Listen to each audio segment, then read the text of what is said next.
Cafe Etnos. Cafe ini lokasinya ada di Jalan Haji Muhammad Yasin Limpo, Romampolong, Kecamatan Somba Opu, Kabupaten Goa, Sulawesi Selatan. Tempatnya cukup strategis dan sering jadi pilihan buat anak muda sampai keluarga yang mau nongkrong sambil menikmati kopi, makanan ringan, atau sekadar suasana yang nyaman. Cafe Etnos dikenal bukan cuma karena menunya yang enak, tapi juga karena suasana kekeluargaan di dalam timnya. Mulai dari barista, kasir, hingga owner dan manajer. Semuanya punya hubungan kerja yang dekat dan kompak. Dan hari ini kita akan bahas itu semua bareng owner dan manajer yang udah hadir di sini. Jadi stay tune terus ya teman-teman. Halo semuanya, selamat datang di podcast kami Santai Tapi Serius karena aku Sadiani. Nah, di sini kita bakal ngobrolin dunia kerja yang dengan cara yang santai, gak bikin ngantuk, kayak aroma kopi di pagi hari. Nah, dan saya tidak hanya sendiri. Ya, kali ini kita kedatangan dua tamu yang luar biasa dan orang penting di balik suksesnya salah satu cafe hits di kota yang bakal bikin podcast kita kali ini makin seru. Udah ada owner keren pada Diba Utami Putri dan juga pastinya sang manajer yang selalu sigap menghandle semua urusan kafe, Dewi Artika Sari.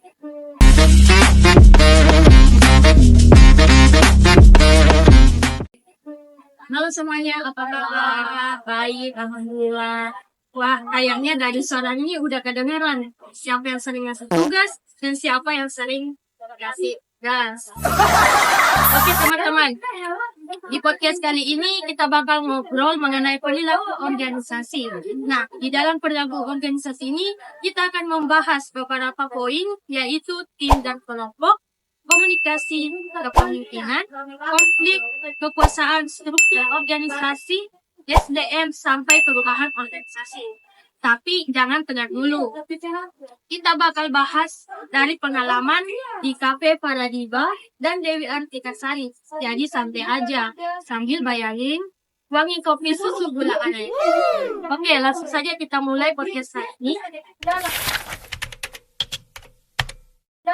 Oke, kita bertanya tentang tim dan kelompok pada saudari Paradiba.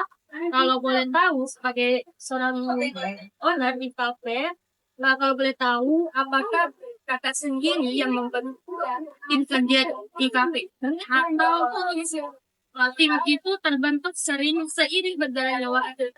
Baik, jadi memang iya, timnya ini memang saya bentuk sebagai owner, tapi saya tentu tidak jalan sendiri. Saya itu jalan bersama rekan-rekan saya melalui diskusi tentunya, dan arahnya juga tetap dari saya selaku owner. Dan saya juga percaya kalau tim ini atau tim kerja ini harus berjalan sejalan. Harus berjalan sejalan dengan komunikasi dan kesepakatan itu harus diatur secara bersama. Jadi semua itu merasa punya perannya masing-masing. Wow. Terus kalau saudari Dewi Artika Sari sebagai seorang manajer, menurut kakak itu apakah anggota tim itu sudah memahami tugas masing-masing dengan baik? Jadi alhamdulillah semua anggota kita itu sangat paham dengan job desk-nya masing-masing. Kita itu membiasakan sistem kerja yang terstruktur. Jadi setiap orang itu tahu perannya masing-masing, mulai dari dapur, barista, sampai Dan yang pada saudari soal kepercayaan anggota tim itu penting banget dong pastinya. Nah, menurut kakak, bagaimana hubungan anak itu penting di sini? Apakah tidak terlalu saling percaya dan saling bantu? Alhamdulillah. Jadi di kafe kita ini tuh hubungan antar tim itu sudah terbangun erat. Karena kita di sini mencoba untuk membangun suasana kerja yang nyaman dan tentunya kekeluargaan. Jadi kita di sini tuh saling membantu, dan sudah menjadi budaya di kafe kami. Misalnya kalau ada pekerjaan atau ada teman antar rekan kerja kita yang kewalahan, maka kita juga turun langsung untuk membantu begitu. Kalau misalnya kondisi kafe itu sedang ramai, biasanya bagaimana cara tim itu bekerja sama agar bekerja? Nah, jadi kalau misalnya sedang ramai, itu semua sudah otomatis tahu harus berbuat apa. Contohnya, kasih tetap di kasir, balik tetap di depan, dan bagian selanjutnya sudah terlambat dari pengantin ke sana. Jadi komunikasi verbal maupun non verbal itu salah baca. Jadi walaupun sibuk itu tetap terhindari. Terus bagaimana cara kakak menjaga agar semua tim itu tetap aktif dan tidak ada yang pasif dalam Jadi kami tuh selalu mendorong para karyawan di sini atau para rekan kerja agar terlibat aktif dari semua anggota. Jadi kami itu lihat kan cuma dari kehadiran, tapi juga dari keaktifan, inisiatif dan kontribusi mereka terhadap apa yang mereka kerjakan. Jadi kalau ada yang pasif, maka saya coba ajak ngobrol personal, cari tahu kenapa, apa yang menjadi kendalanya, apa yang bisa kami bantu, dan beri semangat juga begitu. Jadi guys, tim kerja di kafe ini dibentuk melalui diskusi bersama agar tetap solid. Meski tetap diarahkan oleh owner, semua anggota itu sudah paham tugasnya masing-masing, bekerja kompak, saling bantu, dan aktif berkontribusi, terutama saat kondisi kafe itu sedang ramai agar pelayanan tetap lancar. Selanjutnya kita bertanya mengenai komunikasi di tempat kerja. Nah, biasanya komunikasi antara kakak itu atasan dan rekan kerja itu dilakukan lewat media apa saja? Nah, jadi kami tuh pakai struktur komunikasi yang sangat jelas. Contohnya itu owner membagikan arahan kepada saya memberikan arahan kepada supervisor, dan nanti supervisor yang memberikan arahan kepada tim. Kalau untuk hari-hari ini kita pakai global up dan itu lebih dalam. Terus,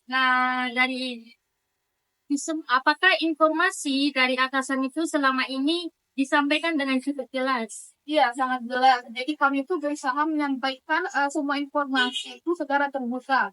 Terutama mengenai SOP atau perubahan sistem. Jadi jangan sampai ada yang salah paham. Terus, apa kendala komunikasi yang sering terjadi di tim dan bagaimana cara menangani? Biasanya sih ada miskomunikasi, dan itu kan hal yang wajar. Jadi biasanya itu kita langsung klarifikasi supaya tidak berlarut, dan penyebab utamanya itu biasanya karena penyampaian yang kurang lengkap atau berlarut.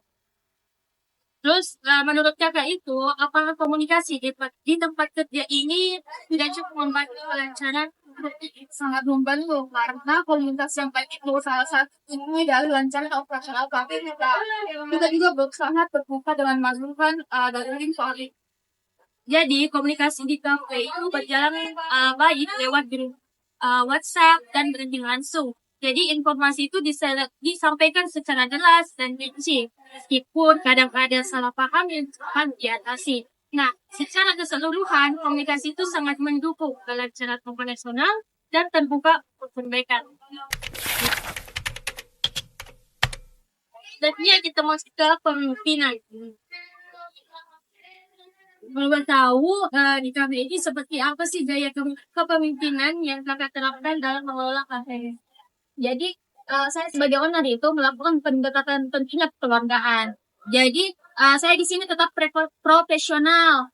Jadi saya ingin tim di sini itu merasa memiliki rasa keluarga di tempat ini. Jadi tidak hanya dia bekerja di sini hanya untuk semata-mata untuk gaji, tapi juga karena rasa cintanya terhadap pekerjaannya, rasa nyamannya di tempat kerja. Jadi kalau harus tegas memang saya tegas, tapi empati dan tegas itu harus berjalan sejalan. Terus apa yang biasanya itu kakak lakukan untuk menjaga semangat tim itu agar tetap tinggi? Jadi saya di sini sering melakukan itu kasih motivasi rutin, tentunya baik itu sebelum briefing, pada saat briefing harian ataupun ngobrol secara santai dengan karyawan-karyawan di sini. Jadi kadang juga kasih bonus bulanan ujian terbuka juga tentunya, dan juga sesimpel selamat ulang tahun juga itu diperlukan, karena itu juga sangat menjadi sangat penting agar karyawan di sini merasa semangat dan merasa lebih dihargai. Terus, apakah kakak sering melibatkan tim saat membuat keputusan penting seperti soal penurunan? Tentunya sering banget. Karena saya percaya masukan dari tim saya itu sangat penting karena mereka yang terjun langsung di lapangan. Jadi kalau ada wacana penambahan menu dan lain sebagainya atau sistem shift, saya juga selalu pasti mengobrol atau komunikasikan ke para rekan kerja saya. Jadi guys, dapat kita simpulkan dari komunikasi di KP ini bahwasanya gaya kepemimpinan di KP ini mengutamakan suasana kekeluargaan tapi tetap profesional. Owner dan manajer tentu sering memberikan motivasi, penghargaan, dan melibatkan tim dalam pengambilan keputusan penting, sehingga karyawan itu merasa dihargai dan memiliki rasa kepemilikan terhadap KP.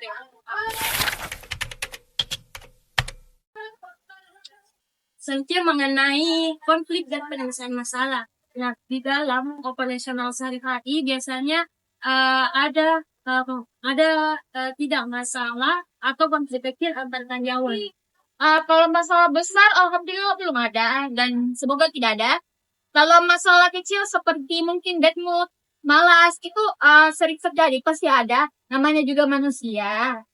Tapi di sini kita itu biasakan untuk saling pengertian sesama yang lain begitu. Terus misalnya terjadi konflik seperti jadwal kerja yang bentrok, biasanya bagaimana cara menyelesaikan? Kalau kayak itu secara kekeluargaan, soalnya ada jadwal yang bentrok, nah mereka itu bisa saling separasi dengan kesepakatan mereka sendiri. Kalau misalnya tidak ketemu solusinya, baru saya turun tangan jadi bisa. Terus kalau ada masalah begitu, biasanya kakak ini lebih suka menyelesaikannya dengan cara seperti apa? Tentunya saya itu lebih suka menyelesaikannya dengan cara kekeluargaan. Jadi saya kasih kumpul dulu semua, saya ajak ngobrol, santai dulu, terus kalau ada unek-unek, saya suruh keluarkan semua unek-uneknya. Jadi mereka ini bisa bicara langsung tanpa memendam rasa sakit hati dan cukup diselesaikan dengan mengobrol bersama. Jadi, konflik di kafe ini jarang terjadi dan biasanya hanya masalah kecil, seperti suasana hati atau kesehatan. Nah, penyelesaiannya itu dilakukan dengan cara kekeluargaan, diskusi santai, atau negosiasi, supaya masalah cepat selesai tanpa menimbulkan suasana kerja yang tidak nyaman. Selanjutnya kita masuk ke kekuasaan dan politik kantor. Nah, di dalam kekuasaan dan politik kantor, siapa yang paling berpengaruh dalam pengambilan keputusan strategis? Tentu saya sebagai owner. Jadi saya di sini yang ambil keputusan akhir. Tapi sebelum saya ambil keputusan akhir ini, saya selalu minta masukan ke karyawan-karyawan saya. Jadi tapi berdasarkan kondisi nyata di lapangan. Terus, apakah kakak pernah melihat dana politik kantor seperti pilih hati atau ketenangan personal dalam pengambilan keputusan? Jauh ini tidak ada, dan tidak pernah. Karena kami sangat menghindari hal seperti itu. Cuma buku dan penilaian ini kita dapatkan pada dan juga misalnya bukan karena faktor daripada nilai. Jadi, di KP ini kepuasan dan politik kantor itu dapat kita simpulkan bahwa owner tetap pengambil keputusan utama. Namun, selalu terbuka menerima masukan dari tim agar keputusan itu lebih tepat sasaran.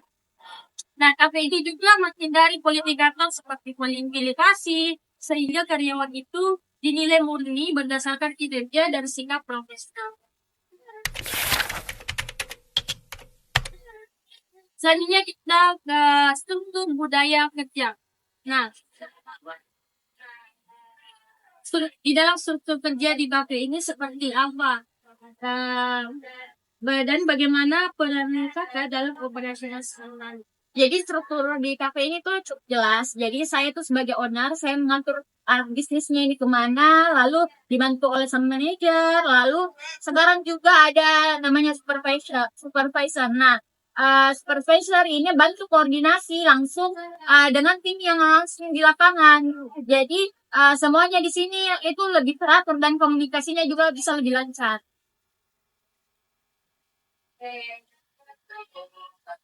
Terus menurut kakak nilai atau kebiasaan positif apa yang paling dijaga di tempat kerja ini? Jadi kami itu sangat menjaga etika kerja, sopan terhadap pelanggan, menjaga kebersihan, dan juga kerjasama tim. Misalnya ada karyawan yang skillnya itu bagus, tapi hasilnya itu tidak jelek, tetap kita tetap jadi masalah buat kita, tetap kita mau.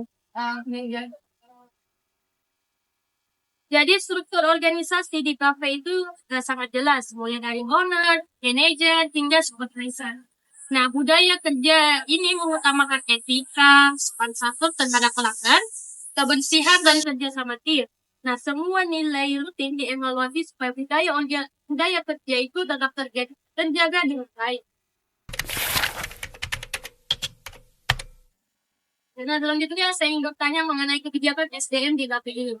Nah, kalau boleh tahu seperti apa proses penerimaan karyawan baru di kafe? Jadi kita itu buat pendaftaran umum lewat media sosial atau rekomendasi dari karyawan-karyawan. Nah, setelah itu ada seleksi dan juga wawancara sesuai dengan kebutuhan posisi yang diinginkan. Kalau misalnya pelamar itu sudah diterima, apakah ada pelatihan atau pengarahan untuk pegawai baru? Ya ada, jadi kami beri pelatihan itu maksimal 1 minggu. Tergantung berapa cepat karyawan beradaptasi. Nah ini kayak kita OP, standar pelayanan juga perkenalan karyawan. Nah, bagaimana biasanya kakak itu menilai performa karyawan? Jadi kami itu pakai SOP sebagai standar penilaian kami. Jadi tim manajer dengan supervisor itu bantu pantau keharian. Jadi kalau ada yang kurang ataupun apapun itu, kami itu langsung beri arahan. Evaluasi juga kami lakukan setiap bulan agar semua di sini bisa berkembang berjalan dengan lancar. Jadi guys, proses rekrutmen karyawan kafe ini dilakukan secara terbuka, dilanjutkan dengan seleksi dan wawancara. Pegawai baru mendapat pelatihan intensif sekitar seminggu, mencakup SOP dan produk kafe. Nah, kinerja karyawan di kafe ini dinilai secara rutin agar pelayanan itu tetap sesuai standar. Selanjutnya kita akan bertanya mengenai perubahan dan stres kerja di bangunan. Nah, apakah di kafe ini ada perubahan struktur atau sistem baru-baru ini, dan bagaimana kakak bagaimana dampaknya itu menurut? Jadi belum lama ini kita tambah posisi supervisor yang koordinasi. Jadi sebenarnya itu hanya bergantung kepada saya. Tetapi sekarang jadi lebih terlatih dan tim yang lain yang dengan lain karena kepemilikan kita itu jadi kepada. Nah, oke lanjut. Apa saja upaya yang dilakukan di kafe khususnya dari kakak sendiri untuk membantu tim itu mengurangi stres? Jadi kami itu memberi jasa libur 2 kali dalam sebulan, tapi sekarang di sini proses menuju libur 1 kali seminggu.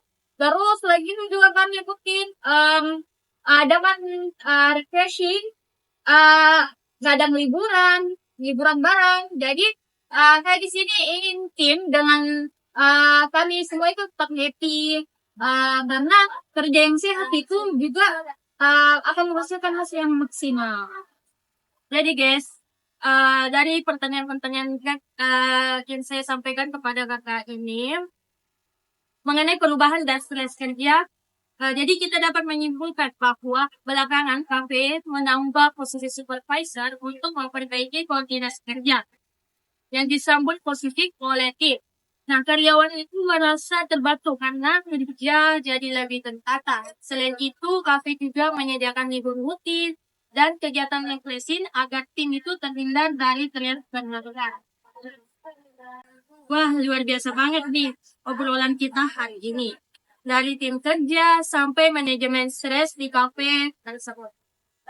Terima kasih banyak kepada Saudari Honadiba dan Dewi Artika Sari sebagai manajer yang selalu sigap. Buat teman-teman pendengar, semoga podcast ini bisa bikin kalian makin paham gimana serunya dunia kerja, khususnya di industri kafe. Kerja boleh serius, tapi harus tetap happy. Sampai ketemu di podcast selanjutnya. Bye. QS, Kenisa 4:58.